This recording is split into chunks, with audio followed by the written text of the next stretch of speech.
Hello everyone, welcome to Edutap. आप सभी का बहुत बहुत स्वागत है आज के हमारे इस सेशन में।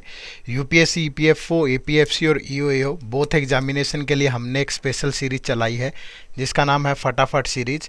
और इस फटाफट सीरीज के अंदर हम डिफरेंट कंपोनेंट्स को रिवाइज करते हैं थ्रू मोस्ट इम्पॉर्टेंट एमसीक्यूज। ये वो एमसीक्यूज होते हैं जो या तो आपसे इन एग्ज़ाम्स में पूछे जा चुके हैं या आगे आने वाले एग्ज़ाम में पूछने की पूरी संभावना है। आप सभी जानते हैं कि दोनों एग्ज़ाम्स की जो एग्ज़ाम डेट है वो अनाउंस हो चुकी है, तो अब आपको अपनी प्रिपरेशन में गियर चेंज करने की ज़रूरत है। तो ज़्यादा से ज़्यादा आपको प्रैक्टिस करनी है और बहुत सारे एमसीक्यूज जो है वो आपको लगाने चाहिए for quantitative aptitude and general mental ability. तो आज हम जिस कंपोनेंट को डिस्कस करेंगे वो जनरल मेंटल एबिलिटी ही होगा, ठीक है। और क्वांट और जनरल मेंटल एबिलिटी का ये पार्ट नंबर 18 है। इससे पहले 17 पार्ट हम डिस्कस कर चुके हैं और हर पार्ट के अंदर हम 10 क्वेश्चन डिस्कस करते हैं। तो मोस्ट इंपॉर्टेंट 170 क्वेश्चन हम डिस्कस कर चुके हैं जो आपको हमारी यूपीएससी ईपीएफओ की प्लेलिस्ट में मिल जाएंगे, वो आपको जरूर देखने चाहिए, ठीक है। तो आज हम प्योरली जनरल मेंटल एबिलिटी के ही क्वेश्चन डिस्कस करेंगे जिसमें जो टॉपिक होगा वो वेन डायग्राम होगा। इससे अक्सर एग्जाम में क्वेश्चन आता है, ईपीएफओ में भी, एपीएफसी में भी। तो वेन डायग्राम के क्वेश्चन आपसे कैसे पूछे जा सकते हैं वो डिस्कस करेंगे, ठीक है। चलिए शुरुआत करते हैं। आगे बढ़ने से पहले हमारा ये ईपीएफओ ईओएओ 2021 का जो रिजल्ट है ये देख लीजिएगा आप। टोटल में से 116 सिलेक्शन जो थी वो एडुटेपियंस की रही और इन सभी स्टूडेंट की जो सक्सेस स्टोरी है वो आप हमारे यूट्यूब चैनल पर जाकर के देख सकते हैं। ये देखना इसीलिए ज़रूरी है कि आपको एक मोटिवेशन मिले, आपको एक तरह का एक कॉन्फिडेंस मिले कि हमसे जुड़ के अगर ये सब कर सकते हैं तो निश्चित रूप से आप भी कर सकते हैं। तो इनकी सक्सेस स्टोरी ज़रूर देखिएगा। तो शुरुआत करते हैं। देखो, क्वेश्चन नंबर 1 आप सबकी स्क्रीन पे है। इस तरीके से आपसे क्वेश्चन पूछा जाएगा। यहाँ पे क्या है, देखो मैंने डिफरेंट टाइप के बहुत क्वेश्चन लिए हैं, अलग अलग वेराइटी के। तो आपको एंड तक इस वीडियो को देखना है, आपको एक क्लियर कट एक आइडिया मिलेगा कि एग्जाम में ऐसे क्वेश्चन को कैसे सोल्व करना है, ठीक है। तो क्वेश्चन क्या है, which one is showing the best relation between. अब इनका क्या कोई फॉर्मूला होता है क्या ऐसे क्वेश्चंस को सोल्व करने का? ये कुछ आपके थॉट प्रोसेस पे, आपकी नॉलेज पे डिपेंड करेंगे। और कुछ क्वेश्चन ऐसे होंगे जिनके लिए कुछ फॉर्मूलाज भी होते हैं, वो आगे मैं डिस्कस करूंगा आपसे। तो एंड तक सेशन में बने रहना है। Which one is showing the best relation between, तो आपको बताना है कि टेनिस फैन है, क्रिकेट प्लेयर है और स्टूडेंट है। तो इनमें से कौन सा, जो 5 ऑप्शन आपके पास हैं, इनमें से कौन सा है जो इन तीनों के बीच में एक बेस्ट रिलेशन को शो करता है, ठीक है। तो अब देखो, टेनिस फैन है, क्रिकेट प्लेयर है और स्टूडेंट है। तो आपको कैसे बनाना होता है? अगर मैं कहूँ कि ये टेनिस फैन है, ठीक है, ये टेनिस के फैन है, ठीक है, और ये क्रिकेट प्लेयर है, ठीक है, ये क्रिकेट के प्लेयर है और ये स्टूडेंट है, तो हो सकता है ना ये पॉसिबल डायग्राम। कैसे हो सकता है? क्योंकि कोई भी स्टूडेंट ऐसा हो सकता है जो टेनिस भी खेलता हो और क्रिकेट प्लेयर भी हो, तो वो यहाँ पे होगा, तीनों का कॉमन एरिया होगा। ऐसा भी हो सकता है कि कुछ टेनिस प्लेयर है, टेनिस के फैन है, वो क्रिकेट के प्लेयर हो, तो ये उनके लिए, दोनों के लिए ये कॉमन एरिया हो जाएगा, ये वाला जो भी इनका है, ये वाला, ठीक है। और अगर टेनिस फैन है और स्टूडेंट है तो उनका ये कॉमन हो। कुछ भी है ना, अकेला टेनिस फैन भी हो सकता है, अकेला क्रिकेट प्लेयर भी हो सकता है, अकेला स्टूडेंट भी हो सकता है। तो तीनों के बेस्ट रिलेशन को जो शो कर रहा है यहाँ पे, वो क्या है? ऑप्शन सी है, ठीक है। तो इस तरीके से हमें देखना है कि देखो, थोड़ा सा दिमाग तो लगाना पड़ेगा ऐसे क्वेश्चंस पे, है ना। अब आप देखो कि अगर यहाँ पे आप आओ, ये एलिमिनेट भी कर सकते हो ना, ऐसा नहीं है इस तरीके से बनाओगे कि जो टेनिस फैन है, सपोज ये टेनिस फैन है, ये क्रिकेट प्लेयर है, तो ये दोनों भी तो हो सकता है ना कि एक टेनिस फैन क्रिकेट प्लेयर भी हो सकता है। तो ये तो शो नहीं कर रहा है ना, ये अलग अलग कर रहा है, ये भी नहीं हो सकता। यहाँ पे अगर आप देखोगे तो ये भी नहीं हो सकता, ठीक है, क्योंकि ये कुछ हिस्सा जो है, ऐसा जरूरी है कि अगर इसको टेनिस फैन ले लूँ या क्रिकेट प्लेयर ले लूँ तो सारे टेनिस फैन क्रिकेट प्लेयर है, ऐसा तो नहीं है। अगर मैं कहूँ कि ये स्टूडेंट है, ये टेनिस प्लेयर है, टेनिस फैन है और ये क्रिकेट प्लेयर है, तो क्या सारे स्टूडेंट ही हैं जो टेनिस फैन और क्रिकेट प्लेयर है? ऐसा तो जरूरी नहीं है। तो यहाँ पे जो बेस्ट पॉसिबल डायग्राम है वो ऑप्शन नंबर सी में दिया गया है, ठीक है। चलिए नेक्स्ट क्वेश्चन नंबर 2। पहले सोचो, आप भी साथ के साथ आंसर करो, बहुत ज्यादा मुश्किल क्वेश्चन नहीं है। क्या है? Which one is showing the best relation between smokers, lawyers और नॉन स्मोकर्स, ठीक है। स्मोकर भी है, नॉन स्मोकर भी हो सकता है और लॉयर भी है। तो इनमें सबसे बेस्ट रिलेशन कौन शो करेगा, ठीक है। अब देखो, ये दो क्वालिटी, तो या तो वो स्मोकर होगा या वो नॉन स्मोकर होगा, ये तो आपस में रिलेट कर रही है ना। तो या तो वो स्मोकर है या वो नॉन स्मोकर है, और वो लॉयर है, लोअर एक स्मोकर भी हो सकता है और एक लोअर नॉन स्मोकर भी हो सकता है। तो अगर मैं कहूं कि ये लोअर है, ठीक है, ये आपका लोअर है, और लोअर स्मोकर भी हो सकता है और लोअर नॉन स्मोकर भी हो सकता है ना।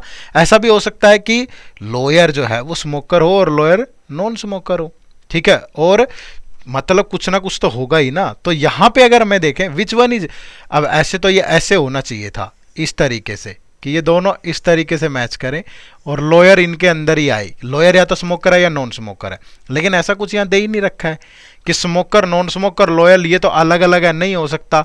अब कुछ ओनली लोअर हो, कुछ ओनली स्मोकर हो, कुछ ओनली नॉन स्मोकर हो, लेकिन तीनों भी हो, तीनों तो नहीं हो सकते ना कि एक लोअर स्मोकर भी और नॉन स्मोकर भी है। कैसे हो सकता है? एक ही आदमी के अंदर तीनों क्वालिटी क्या हो सकती है? दो ही हो सकती है ना। एक आदमी के अंदर दो क्वालिटी हो, कि वो लोअर है और स्मोकर है, कि वो लोअर है और नॉन स्मोकर है, ठीक है। तो इस तरीके से हो सकता है, या वो नॉन स्मोकर है वो लोअर नहीं है, या वो स्मोकर है लोअर नहीं है, तो यही हो सकता है। तो यहाँ पे जो बेस्ट शो करेगा वो ऑप्शन नंबर ए होगा आपका, ठीक है। चलिए नेक्स्ट क्वेश्चन नंबर 3 देखिए, which one is showing the best relation between human beings है, टीचर्स हैं, ग्रेजुएट है, ठीक है। ह्यूमन बींग है, टीचर है और ग्रेजुएट है। अब ये देखो कि चाहे टीचर हो चाहे आपका ग्रेजुएट हो, वो ह्यूमन बींग तो पक्का होगा ना, ठीक है। अब हो सकता है कि कुछ टीचर, ये टीचर है ये आपके ग्रेजुएट है, कि कुछ टीचर ऐसे हैं जो ग्रेजुएट भी हैं, कुछ ग्रेजुएट ऐसे हैं जो टीचर भी है, और कुछ ओनली टीचर भी हो सकते हैं, कुछ ओनली ग्रेजुएट भी हो सकते हैं, लेकिन ह्यूमन बींग तो सारे होंगे ना। तो यहाँ पे जो बेस्ट शो करेगा रिलेशन वो ऑप्शन नंबर ई होगा आपका, ठीक है। चलिए नेक्स्ट देखो भाई, next which one is showing the best relation between triangles, scalene triangle, right angle triangle, ठीक है। Triangle, scalene triangle, right angle triangle. अब देखो थोड़ी सी बेसिक नॉलेज होना जरूरी है। ट्रायंगल ना दो तरह की होती हैं, ठीक है, दो टाइप की ट्रायंगल होती हैं। एक होती है एंगल बेस्ड ट्रायंगल, ठीक है, एक होती है साइड बेस्ड ट्रायंगल, ठीक है। अब जो एंगल बेस्ड ट्रायंगल होती है उसमें एक्यूट एंगल ट्रायंगल होता है, एक्यूट एंगल ट्रायंगल होता है। दूसरा वो राइट एंगल ट्रायंगल होता है, ठीक है, और एक होती है obtuse angle triangle, obtuse angle triangle, ठीक है। और साइड बेस में बात करूं तो एक स्केलिन ट्रायंगल है, ठीक है, दूसरा आइसोसेलेस ट्रायंगल है, आइसोसेलेस ट्रायंगल है, और जो थर्ड होगा वो इक्विलेटरल ट्रायंगल होंगी, ठीक है। कौन सी ट्रायंगल होंगी? इक्विलेटरल ट्रायंगल, ठीक है। अब चाहे वो स्केलिन ट्रायंगल हो चाहे वो राइट एंगल ट्रायंगल हो, ट्रायंगल तो सारी ही है ना, तो मतलब दोनों के दोनों इसमें होंगी। अब स्केलिन और राइट एंगल ट्रायंगल के बारे में आपको पता होना चाहिए। स्केलिन ट्रायंगल एक ऐसी होती है जिसकी कोई भी साइड इक्वल नहीं होती, ठीक है, कोई भी साइड इक्वल नहीं होती। ये ए है, ये बी है, ये सी है। और ये एक राइट एंगल ट्रायंगल है, ये भी ऐसी हो सकती है कि जिसकी कोई भी साइड इक्वल ना हो, इसमें भी क्या परेशानी है। तो यानी एक scalene triangle right angle triangle भी होती है, ठीक है, और तो दोनों में कॉमन हो जाएगा। तो यहाँ पे जो बेस्ट रिलेशन शो होगा वो ऑप्शन नंबर ई शो करेगा, ठीक है। क्योंकि यहाँ पे देखो कि अब right angle triangle scalene triangle में आ गई, ये ट्रायंगल में आ गई, ये तो जरूरी नहीं है कि सारी right angle triangle scalene triangle हो, जरूरी तो नहीं है। इक्विलेटरल ट्रायंगल भी हो सकती है और आइसोसेलेस ट्रायंगल भी हो सकती है, राइट एंगल ट्रायंगल। तो ये भी नहीं होगा, ये भी नहीं होगा, ये भी नहीं होगा, ये भी नहीं होगा। तो ऑप्शन ई ही यहाँ पे बेस्ट शो करेगा, ठीक है। चलिए next question number 5, which one is showing the best relation between names beginning with the vowel, ठीक है, कुछ जो वोवल से स्टार्ट हो रहे हैं वो नेम होंगे। Names beginning with E, names beginning with E. अब names beginning with vowel, vowel कौन कौन से होते हैं? ए, ई, आई, ओ और यू। नेम्स बिगिनिंग विद ई जो ई से स्टार्ट हो रहे हैं, और नेम्स बिगिनिंग विद आइदर ए और पी, ठीक है। नेम्स बिगिनिंग विद आइदर ए और पी, ये है, ठीक है भाई। तो अब देखो कि अगर मैं बात करूं नॉर्मली कि जो ई है, ई वो तो इन्हीं वोवल्स के अंडर आ जाएगा, मतलब ये वाला पार्ट तो इसी का एक हिस्सा है। अगर मैं कहूं कि ये वो है जो ई से स्टार्ट हो रहे हैं और ये वो है जो वोवल से स्टार्ट होते हैं, इसमें ए, ई, आई, ओ, यू हो गया भाई, और ये ई हो गया। अब यहां पे क्या, नेम्स बिगिनिंग विद आइदर ए और पी, तो ए भी तो आ सकता है ना। तो मैं कह सकता हूं कि ए यहां पे है, अगर ये पार्ट ए का है और ये पी का है तो वो ए या पी से भी स्टार्ट, तो ये बेस्ट बनेगा। यानी कि जो ई है ये सारे वोवल्स में आएगा, और यहाँ ए और पी है तो पी का अलग एरिया होगा और ए इन वोवल्स के साथ कॉमन एरिया बनाएगा। तो यहां पे जो बेस्ट शो कर रहा है वो है आपका ऑप्शन नंबर बी। क्लियर है जी? चलिए नेक्स्ट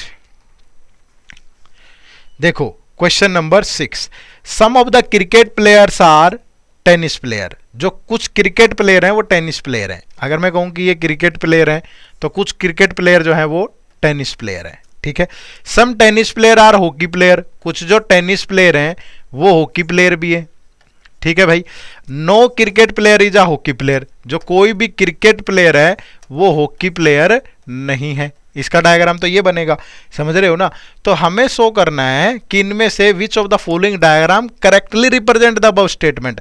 अब देखो, अगर मैं कहूं कि ये क्रिकेट प्लेयर है, ठीक है भाई, और ये टेनिस प्लेयर है, ठीक है, और कुछ टेनिस प्लेयर वो हैं जो हॉकी प्लेयर भी हैं, समझ रहे हो, और जो क्रिकेट प्लेयर है वो हॉकी प्लेयर नहीं है, तो ये हॉकी प्लेयर है क्रिकेट प्लेयर है, दोनों में कोई रिलेशन नहीं है, तो ये इन तीनों रिलेशंस को बेस्ट शो करता है। तो ऑप्शन नंबर सी यहां पे राइट आंसर होगा, ठीक है। और अगर कुछ क्रिकेट प्लेयर हॉकी प्लेयर भी होते तो फिर इसके साथ भी कुछ कॉमन बन जाता है ऐसे, समझ रहे हो ना। तो तब कोई और डायग्राम शो करता, बट यहां पे जो सबसे बेस्ट है वो ऑप्शन नंबर सी है, ठीक है। चलिए नेक्स्ट देखो भाई, क्वेश्चन नंबर 7 यहां पे क्या है कि यहां पे अलग अलग डिफरेंट डायग्राम दिए गए हैं। ये जो वाई डायग्राम है, वाई सर्कल है, ये लीडर्स को रिप्रेजेंट कर रहा है, जो एक्स है वो इंडियंस को रिप्रेजेंट कर रहा है, और जो ये वाला डायग्राम है जेड वाला, ये सिंगर्स को रिप्रेजेंट कर रहा है, ठीक है। अब वो कह रहा है कि which region represent Indian singers who are not leader. Indian भी हो, ठीक है, सिंगर भी हो, बट लीडर ना हो, यही कह रहा है वो। तो इंडियन को कौन रिप्रेजेंट कर रहा है, एक्स, सिंगर को कौन रिप्रेजेंट कर रहा है, जेड, और लीडर्स को वाई। तो यानी कि वो कॉमन एरिया देखना है हमें जो एक्स और जेड का कॉमन एरिया हो, लेकिन वाई ना आता हो उसमें। तो ये एक्स है, ये जेड है, तो एक्स और जेड का तो कॉमन एरिया ये वाला है, सिर्फ ये वाला। अगर 3 भी ले लोगे वो तो फिर वाई के साथ भी कॉमन हो जाएगा। तो सिर्फ 4 जो है यहां पे वो उन इंडियन सिंगर्स को रिप्रेजेंट कर रहा है जो लीडर नहीं है। अगर वो यहां पे ये बोलता कि वो इंडियन सिंगर जिनको जो लीडर भी हैं तो फिर 3 हो जाता, ठीक है। चलिए नेक्स्ट देखो भाई, नेक्स्ट क्या है, result of a survey of 1000 person with respect to their knowledge of Hindi, English and Sanskrit is given below. ये इंग्लिश की नॉलेज वाले लोग हैं, ये हिंदी वाले हैं, ये संस्कृत वाले हैं, ठीक है। अब देखो यहां पे ये जो 200 है, ठीक है, जो रेशियो है वो आगे देखेंगे, इस डायग्राम को समझना बहुत जरूरी है। जो ये 200 रिप्रेजेंट कर रहा है, ये उनको रिप्रेजेंट कर रहा है जिनको सिर्फ इंग्लिश की नॉलेज है, ठीक है। यहां पे ये जो 220 है, ये उनको रिप्रेजेंट कर रहा है जिनको ओनली हिंदी की नॉलेज है, ठीक है। यहां पे 170 वो लोग हैं जिनको सिर्फ संस्कृत की नॉलेज है, ठीक है। और ये जो 120 है, ये इंग्लिश और हिंदी वाले हैं, ओनली इंग्लिश प्लस हिंदी वाले हैं 120। और ये जो 80 है, ये इंग्लिश और संस्कृत वाले हैं, ओनली इंग्लिश प्लस संस्कृत वाले हैं 80। और जो 110 है, ये ओनली हिंदी और संस्कृत वाले हैं, ओनली हिंदी प्लस संस्कृत वाले हैं 110। और जो 100 लोग होंगे वो तीनों वाले हैं, इंग्लिश, हिंदी और संस्कृत वाले हैं 100 लोग, ठीक है। अब ये इस डायग्राम की रिप्रेजेंटेशन है टोटली। अब वो कह रहा है कि what is the ratio of those who know all the 3 languages. 3 language वाले कितने हैं, 100, तो इंग्लिश, हिंदी और Sanskrit. To those who do not know Sanskrit, उनके साथ जो संस्कृत नहीं जानते, तो जो संस्कृत नहीं जानते वो कौन होंगे, या तो ओनली हिंदी वाले होंगे, या ओनली इंग्लिश वाले होंगे, या ओनली हिंदी प्लस इंग्लिश वाले होंगे, यही तो होंगे वो पर्सन। वो संस्कृत नहीं जानते ना, तो वो हो सकता है कि ओनली हिंदी वाले हो। हिंदी वाला, जो ओनली हिंदी वाला है वो संस्कृत नहीं जानता, जो ओनली इंग्लिश वाला है वो भी संस्कृत नहीं जानता, और जो ओनली हिंदी और इंग्लिश वाला वो भी नहीं जानता। तो तीनों लैंग्वेज वाले कितने हैं, 100। रेशियो बनाना है, ओनली हिंदी वाले कितने हैं, ओनली हिंदी वाले हैं 220, प्लस ओनली इंग्लिश वाले कितने हैं भाई, ओनली इंग्लिश वाले हैं 200, और ओनली हिंदी और इंग्लिश वाले हैं, ओनली इंग्लिश और हिंदी वाले हैं 120। तो ये रेशियो बनाओगे 100, रेशियो 220, 200, 420, 520, 540। तो 0 से 0, 2 से जाएगा 5, रेशियो 27। तो जो राइट आंसर होगा वो ऑप्शन नंबर डी होगा, 5/27। क्लियर है। तो एक डायग्राम की नॉलेज इस तरीके से भी आपको होनी जरूरी है, सो दैट आप क्वेश्चन का आंसर कर पाओ, ठीक है। चलिए नेक्स्ट क्वेश्चन, क्वेश्चन नंबर 9 देखो। The diagram gives the number of candidate who failed in chemistry, electronics and English in different test. The total number of candidate appeared was 600, तो what is the percentage of candidate who failed in at least 2 subject, जो कम से कम 2 subject में fail हो। अब देखो यहां कि केमिस्ट्री, ओनली केमिस्ट्री में फेल कितने हैं, ये सारे फेल वाले हैं, तो ओनली जो केमिस्ट्री में फेल हैं वो 27 है। ओनली इलेक्ट्रॉनिक्स वाले कितने हैं भाई, वो 65 है। और ओनली इंग्लिश वाले कितने हैं, ओनली इंग्लिश वाले हैं 90। अब जो 2 सब्जेक्ट में फेल हैं, जो केमिस्ट्री और इलेक्ट्रॉनिक्स में फेल हैं, ओनली केमिस्ट्री प्लस इलेक्ट्रॉनिक्स, वो है 15। जो ओनली इंग्लिश और इलेक्ट्रॉनिक्स में है वो है ओनली इंग्लिश प्लस इलेक्ट्रॉनिक्स, वो है 22। और ओनली केमिस्ट्री और इंग्लिश वाले हैं ओनली केमिस्ट्री प्लस इंग्लिश, ये है 28। और chemistry plus electronics plus English तीनों में जो फेल है वो है 10। अब वो कह रहा है कि what is the percentage of candidate who failed in at least 2 subject, at least 2 subject. तो यानी कि जो सिंगल वाले हैं इनको छोड़ दो, जो एक सब्जेक्ट में फेल है उनको छोड़ दो, बाकी सारे होंगे।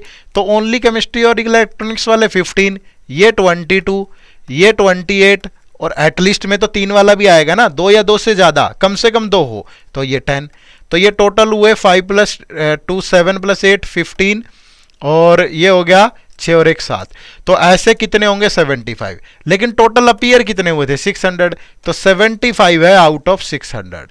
परसेंटेज में कन्वर्ट करोगे इनटू 100, 20 से 20, 3 से गया 2, 3 से गया 25, तो 25/2 करेंगे तो 12.5% आ जाएगा। ठीक है, तो ऑप्शन जो 1 है वो आपके क्वेश्चन का राइट आंसर होगा। यहाँ क्लियर है। चलिए, ये एक क्वेश्चन आप लोगों के लिए होमवर्क है। ठीक है, कमेंट सेक्शन में आप सभी को बताना है इस क्वेश्चन का आंसर क्या होगा।